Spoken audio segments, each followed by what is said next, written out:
वचन तेरा है प्रभु,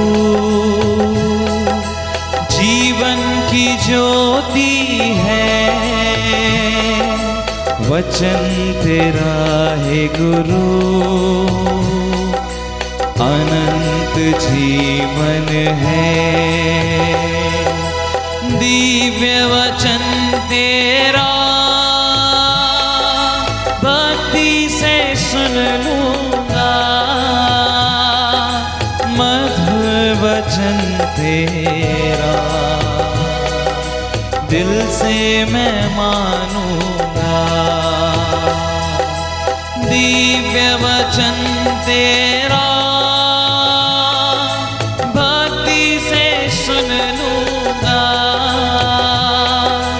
मधुर वचन तेरा दिल से मैं मानूंगा। संत मत्ती के अनुसार पवित्र सुसमाचार अध्याय 1 से अध्याय 6 तक। इब्राहिम की संतान दाऊद के पुत्र ईसा मसीह की वंशावली।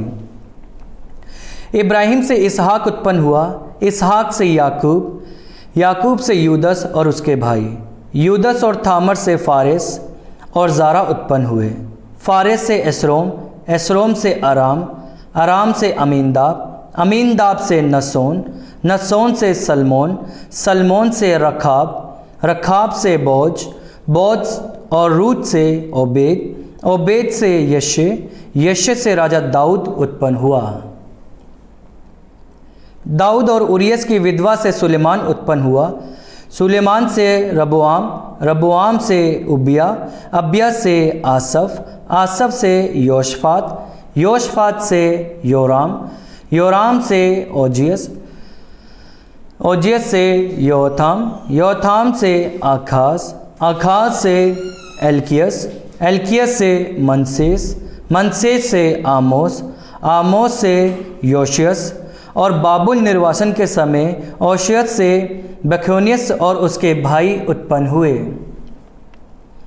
बाबुल निर्वासन के बाद यखोनियस से सलाथियल उत्पन्न हुआ, सलाथियल से जरोबाबिल, जरोबाबिल से अबियुद, अबियुद से एलियाकीम, एलियाकीम से आज़ोर, आज़ोर से सादोक, सादोक से आखीम, आखीम से एलियुद, एलियुद से एलियाज़र, एलियाज़र से मत्थान, मत्थान से याकूब, याकूब से मरियम का पति यूसुफ और मरियम से ईसा उत्पन्न हुए। इस प्रकार जो मसीह कहलाते हैं, इस प्रकार इब्राहिम से दाऊद तक कुल 14 पीढ़ियां हैं। दाऊद से बाबुल निर्वासन तक 14 पीढ़ियां और बाबुल निर्वासन से मसीह तक 14 पीढ़ियां। ईसा मसीह का जन्म इस प्रकार हुआ, उनकी माता मरियम की मंगनी यूसुफ से हुई थी, परंतु ऐसा हुआ कि उनके एक साथ रहने से पहले ही मरियम पवित्र आत्मा से गर्भवती हो गई। उसका पति यूसुफ चुपके से उसका परित्याग करने की सोच रहा था, क्योंकि वह धर्मी था और मरियम को बदनाम नहीं करना चाहता था। वह इस पर विचार कर ही रहा था कि उसे स्वप्न में प्रभु का दूत यह कहते दिखाई दिया, यूसुफ दाऊद की संतान, अपनी पत्नी मरियम को अपने यहाँ लाने से नहीं डरें, क्योंकि उनके जो गर्भ में हैं वह पवित्र आत्मा से है। वह पुत्र प्रसव करेगी और आप उसका नाम ईसा रखेंगे, क्योंकि वह अपने लोगों को उनके पापों से मुक्त करेगा। यह सब इसलिए हुआ कि नबी के मुख से प्रभु ने जो कहा था वह पूरा हो जाए। देखो, एक कुंवारी गर्भवती होगी और पुत्र प्रसव करेगी और उसका नाम इमैनुएल रखा जाएगा, जिसका अर्थ है ईश्वर हमारे साथ है। यूसुफ नींद से उठकर प्रभु के दूत की आज्ञा अनुसार अपनी पत्नी को अपने यहाँ ले आया। यूसुफ का उससे तब तक संसर्ग नहीं हुआ जब तक उसने पुत्र प्रसव नहीं किया, और यूसुफ ने उसका नाम ईसा रखा। अध्याय 2। ईसा का जन्म यहूदिया के बैतलहम में राजा हेरोद के समय हुआ था। इसके बाद ज्योतिषी पूर्व से यरूशलेम आए और यह बोले, यहूदियों के नवजात राजा कहाँ हैं? हमने उनका तारा उदित होते देखा, हम उन्हें दंडवत करने आए हैं। यह सुनकर राजा हेरोद और सारा यरूशलेम घबरा गया। राजा ने सब महायाजकों और यहूदी जातों के शास्त्रियों की सभा बुलाकर उनसे पूछा, मसीह कहाँ जन्म लेंगे? उन्होंने उत्तर दिया, यहूदिया के बैतलहम में, क्योंकि नबी ने इसके विषय में यह लिखा है, बैतलहम यूदा की भूमि, तू यूदा के प्रमुख नगरों में किसी से कम नहीं है, क्योंकि तुझसे एक नेता उत्पन्न होगा जो मेरी प्रजा इज़राइल का चरवाहा बनेगा। हेरोद ने बाद में ज्योतिषों को चुपके से बुलाया और उनसे पूछताछ कर यह पता कर लिया कि वे तारा ठीक किस समय उन्हें दिखाई दिया था। फिर उसने उन्हें बैतलहम भेजते हुए कहा, जाइए, बालक का ठीक ठाक पता लगाइए और उसे पाने पर मुझे खबर दीजिए, जिससे मैं भी जाकर उसे दंडवत करूं। वे राजा की बात मानकर चल दिए। उन्होंने जिस तारे को उदित होते देखा था वह उनके आगे आगे चलता रहा और जहां बालक था उस जगह के ऊपर पहुंचने पर ठहर गया। वे तारा देखकर बहुत आनंदित हुए। घर में प्रवेश कर उन्होंने बालक को उसकी माता मरियम के साथ देखा और उसे साष्टांग प्रणाम किया। फिर अपना संदूक खोलकर उन्होंने उसे सोना, लोबान और गंधरस की भेंट चढ़ाई। उन्हें स्वप्न में यह चेतावनी मिली कि वे हेरोद के पास नहीं लौटें, इसलिए वे दूसरे रास्ते से अपने देश चले गए। उसके जाने के बाद प्रभु का दूत यूसुफ को सपन में दिखाई दिया और यह बोला, उठिए, बालक और उसकी माता को लेकर मिस्र देश भाग जाइए। जब तक मैं आपसे ना कहूँ वहीं रहिए, क्योंकि हेरोद मरवा डालने के लिए बालक को ढूंढने वाला है। यूसुफ उठा और उसी रात बालक और उसकी माता को लेकर मिस्र देश चल दिया। वे हेरोद की मृत्यु तक वहीं रहा, जिससे नबी के मुख से प्रभु ने जो कहा था वह पूरा हो जाए, मैंने मिस्र देश से अपने पुत्र को बुलाया। हेरोद को यह देखकर बहुत क्रोध आया कि ज्योतिषों ने मुझे धोखा दिया है। उसने प्यादों को भेजा और ज्योतिषों से ज्ञात समय के अनुसार बैतलहम और आसपास के उन सभी बालकों को मरवा डाला जो 2 बरस के या और भी छोटे थे। तब नबी यिर्मयाह का यह कथन पूरा हुआ, रामा में रुदन और दारुण विलाप सुनाई दिया। राखेल अपने बच्चों के लिए रो रही है और अपने आंसू किसी को पहुँचने नहीं देती, क्योंकि वे अब नहीं रहे। हेरोद की मृत्यु के बाद प्रभु का दूत मिस्र देश में यूसुफ को सपन में दिखाई दिया और यह बोला, उठिए, बालक और उसकी माता को लेकर इज़राइल देश चले जाइए, क्योंकि वे जो बालक के प्राण लेना चाहते थे मर चुके हैं। यूसुफ उठा और बालक तथा उसकी माता को लेकर इज़राइल देश चला गया। उसने सुना कि अरखलोस अपने पिता के स्थान पर यहूदिया में राज्य करता है, इसलिए उसे वहां जाने से डर लगा और स्वप्न में वह चेतावनी पाकर गलीलिया चला गया। वहां वे नाजरेत नामक नगर में जा बसा। इस प्रकार नबियों का यह कथन पूरा हुआ, यह नाजरी कहलाएगा। अध्याय 3।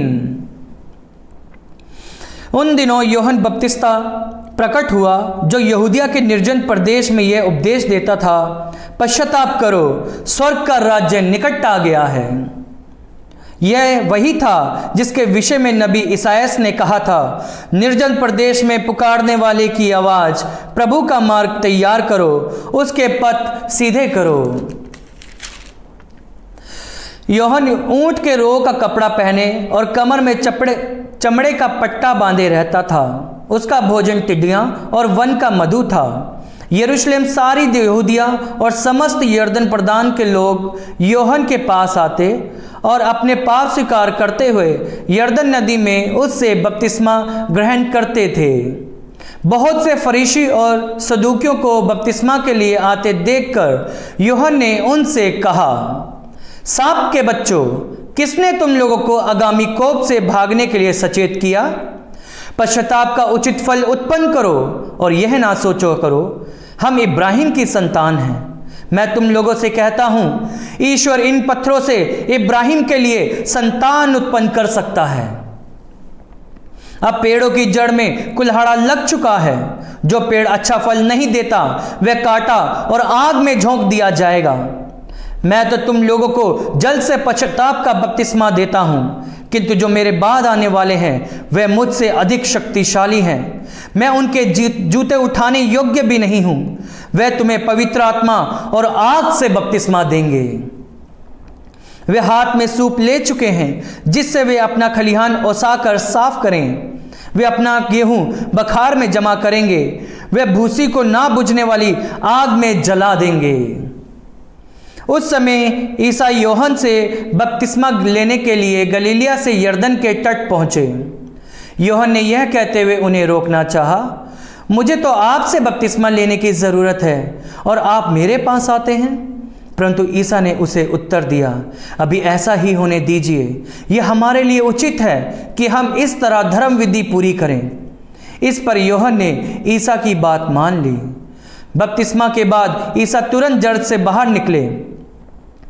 उसी समय स्वर्ग खुल गया और उन्होंने ईश्वर की आत्मा को कपोत के रूप में उतरते और अपने ऊपर ठहरते देखा। और स्वर्ग से यह वाणी सुनाई दी, यह मेरा प्रिय पुत्र है, मैं इस पर अत्यंत प्रसन्न हूं। अध्याय 4।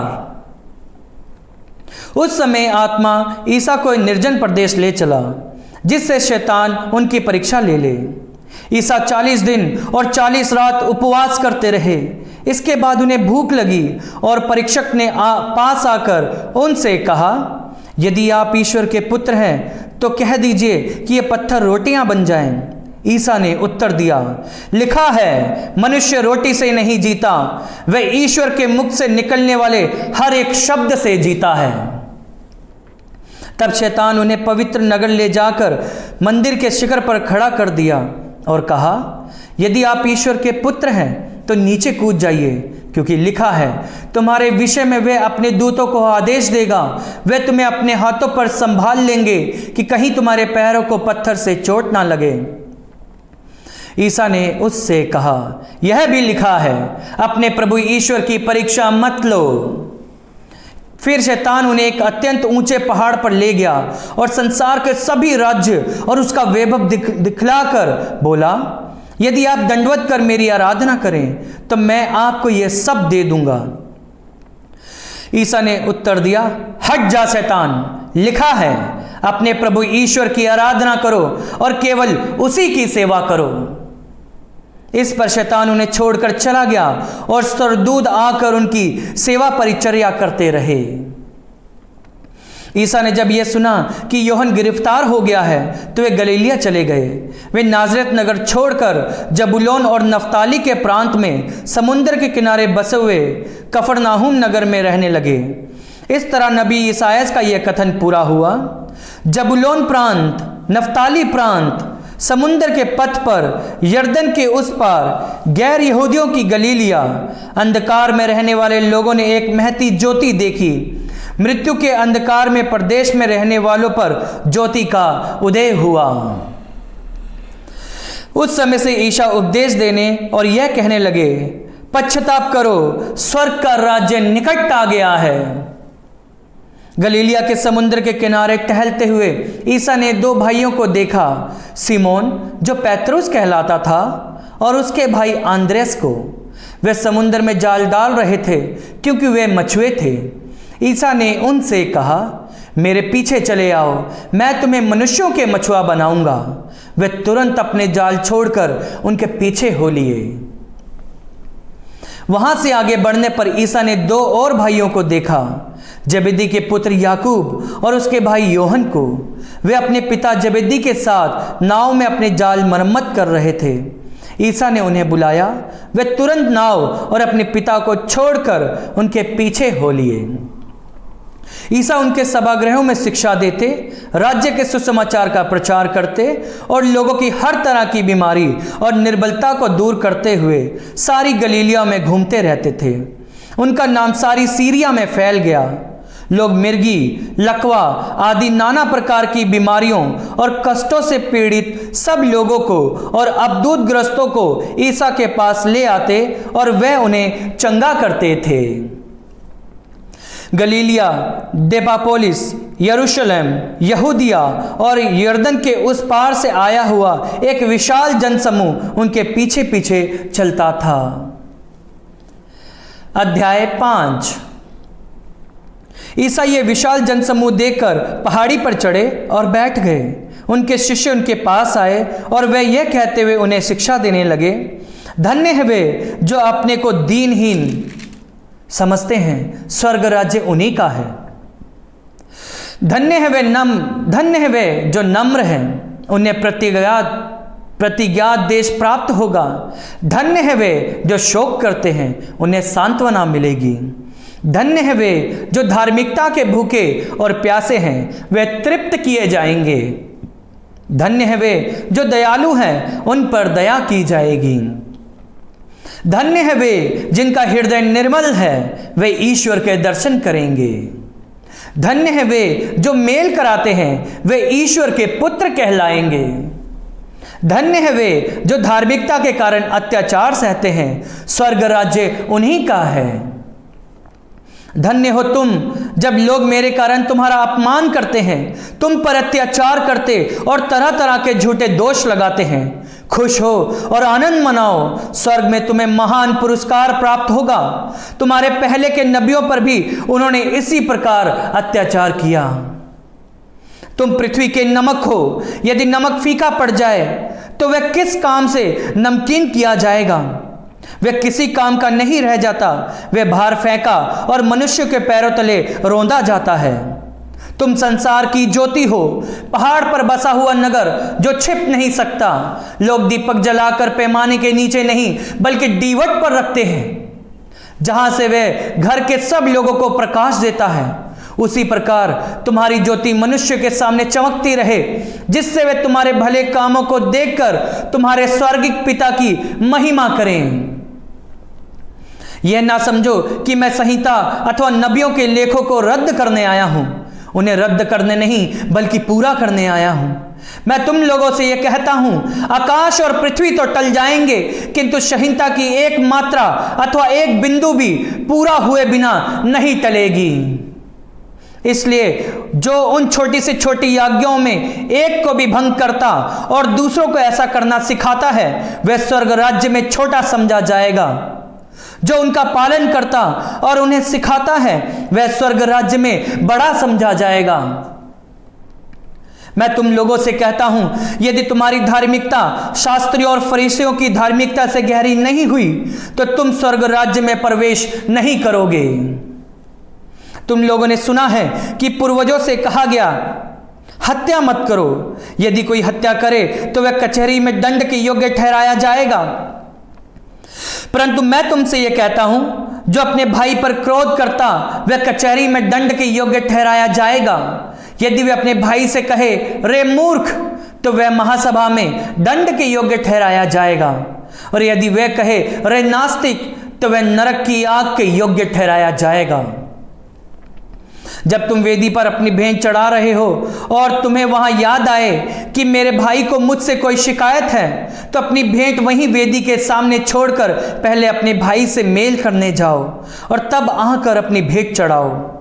कचहरी जाते समय रास्ते में ही अपने मुद्दई से समझौता कर लो, कहीं ऐसा ना हो कि वे तुम्हें न्यायकर्ता के हवाले कर दे, न्यायकर्ता तुम्हें प्यादे के हवाले कर दे और प्यादा तुम्हें बंदी गृह में डाल दे।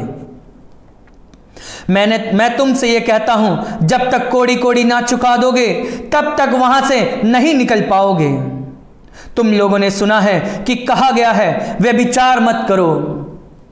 परंतु मैं तुमसे कहता हूं, जो बुरी इच्छा से किसी स्त्री पर दृष्टि डालता वह अपने मन में उसके साथ व्यभिचार कर चुका है। यदि तुम्हारी दाहिनी आंख तुम्हारे लिए पाप का कारण बनती है तो उसे निकाल कर फेंक दो। अच्छा यही है कि तुम्हारे अंगों में से एक नष्ट हो जाए, किंतु तुम्हारा सारा शरीर नरक में न डाला जाए। और यदि तुम्हारा दाहिना हाथ तुम्हारे लिए पाप का कारण बनता है तो उसे काट कर फेंक दो। अच्छा यही है कि तुम्हारे अंगों में से एक नष्ट हो जाए, किंतु तुम्हारा सारा शरीर नरक में न जाए। यह भी कहा गया है, जो अपनी पत्नी का परित्याग करता है वह उसे त्याग पत्र दे दे। परंतु मैं तुमसे कहता हूं, व्यभिचार को छोड़ किसी अन्य कारण से जो अपनी पत्नी का परित्याग करता है वह उससे व्यभिचार कराता है, और जो परित्यक्ता से विवाह करता है वह व्यभिचार करता है। तुम लोगों ने यह भी सुना है कि पूर्वजों से कहा गया है, झूठी शपथ मत खाओ, प्रभु के सामने खाई हुई शपथ पूरी करो। परंतु मैं तुमसे कहता हूं, शपथ कभी नहीं खानी चाहिए, ना तो स्वर्ग की, क्योंकि वह ईश्वर का सिंहासन है, ना पृथ्वी की, क्योंकि वह उसका पावदान है, ना यरूशलेम की, क्योंकि वह राजाधिराज का नगर है, ना अपने सिर की, क्योंकि तुम इसका एक भी बाल सफेद या काला नहीं कर सकते। तुम्हारी बात इतनी हो, हां की हां, नहीं की नहीं। जो इससे अधिक है वह बुराई से उत्पन्न होता है। तुम लोगों ने सुना है कि कहा गया है, आंख के बदले आंख और दांत के बदले दांत। परंतु मैं तुमसे कहता हूं, दुष्ट का सामना नहीं करो। यदि कोई तुम्हारा दाहिने गाल पर थप्पड़ मारे तो दूसरा भी उसके सामने कर दो। जो मुकदमा लड़कर तुम्हारा कुर्ता लेना चाहता है उसे अपनी चादर भी लेने दो। और यदि कोई तुम्हें आधा कोस बेगार में ले जाए तो उसके साथ कोस भर चले जाओ। जो तुमसे मांगता है उसे दे दो, और जो तुमसे उधार लेना चाहता है उससे मुंह ना मोड़ो।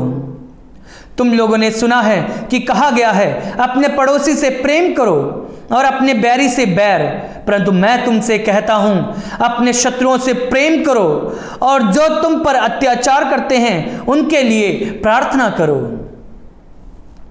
इससे तुम अपने स्वर्गीय पिता की संतान बन जाओगे, क्योंकि भले और बुरे दोनों पर अपना सूर्य उगाता तथा धर्मी और अधर्मी दोनों पर पानी बरसाता है। यदि तुम उन्हीं से प्रेम करते हो और जो तुमसे प्रेम करते हैं, तो पुरस्कार का दावा कैसे कर सकते हो? क्या नाकेदार भी ऐसा नहीं करते?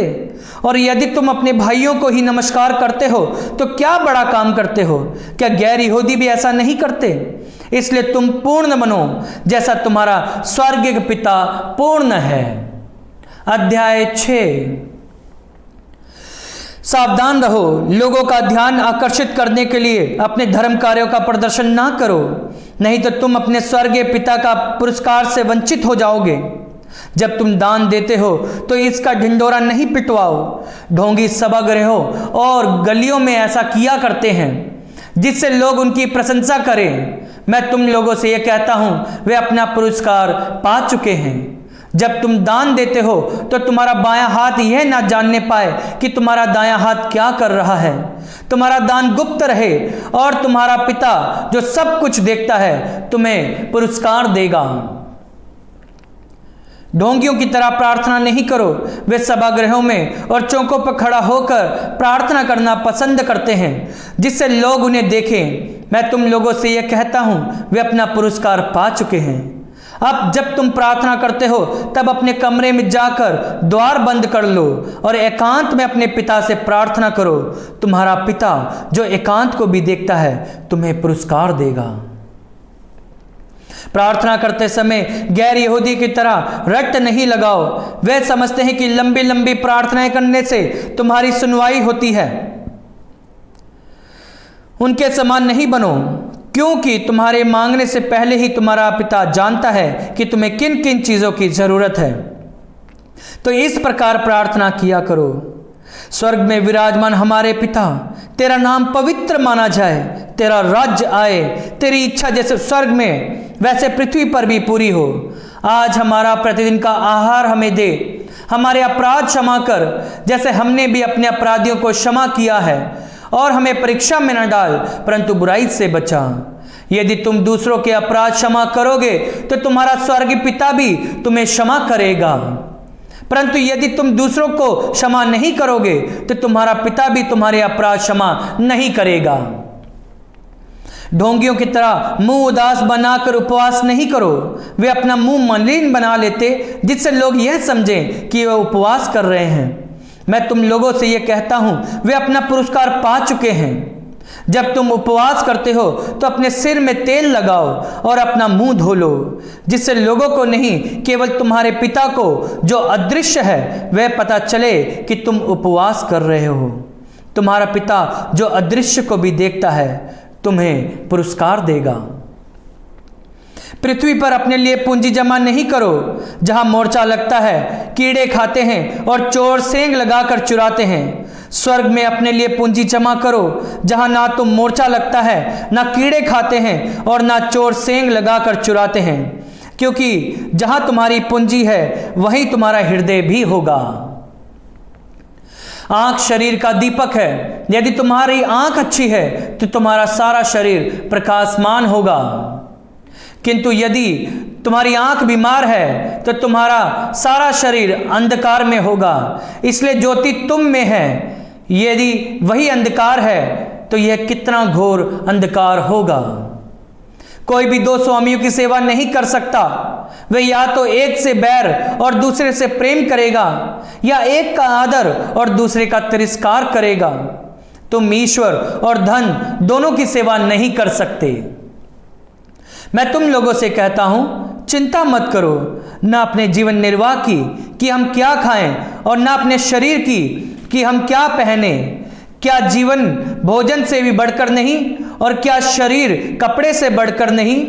आकाश के पक्षियों को देखो, वे ना तो बोते हैं, ना लुनते हैं, और ना बखारों में जमा करते हैं, फिर भी तुम्हारा स्वर्गीय पिता उन्हें खिलाता है। क्या तुम उनसे बढ़कर नहीं हो? चिंता करने से तुम में से कौन अपनी आयु घड़ी भर भी बढ़ा सकता है? और कपड़ों की चिंता क्यों करते हो? खेत के फूलों को देखो, वे कैसे बढ़ते हैं। वे ना तो श्रम करते हैं और ना काटते हैं। फिर भी मैं तुम्हें विश्वास दिलाता हूं कि सुलेमान अपने पूरे ठाट बाट में उनमें से एक के भी बराबरी नहीं कर सकता था। रे अल्प विश्वासियों, खेत की घास आज भर है और कल चूल्हे में झोंक दी जाएगी। यदि उसे भी ईश्वर इस प्रकार सजाता है तो वह तुम्हें क्यों नहीं पहनाएगा। इसलिए यह कहते हुए चिंता मत करो, हम क्या खाएं, क्या पिएं, क्या पहने। इन सब चीजों की खोज में गैर यहूदी लगे रहते हैं। तुम्हारा स्वर्गीय पिता जानता है कि तुम्हें इन सब चीजों की जरूरत है। तुम सबसे पहले ईश्वर के राज्य और उसकी धार्मिकता की खोज में लगे रहो, और ये सब चीजें तुम्हें यूं ही मिल जाएंगी। कल की चिंता मत करो, कल अपनी चिंता स्वयं कर लेगा। आज की मुसीबत आज के लिए बहुत है। यह प्रभु की वाणी है। ईश्वर को धन्यवाद। संत मत्ती के अनुसार पवित्र सुसमाचार अध्याय 4 वचन 4। आइए हम मिलकर इस वचन को गाएं।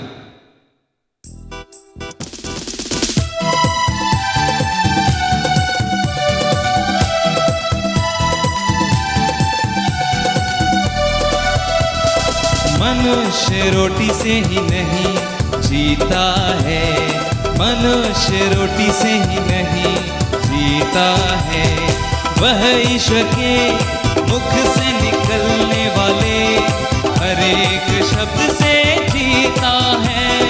वह ईश्वर के मुख से निकलने वाले हर एक शब्द से जीता है, हर एक शब्द से जीता है, हर एक शब्द से जीता है।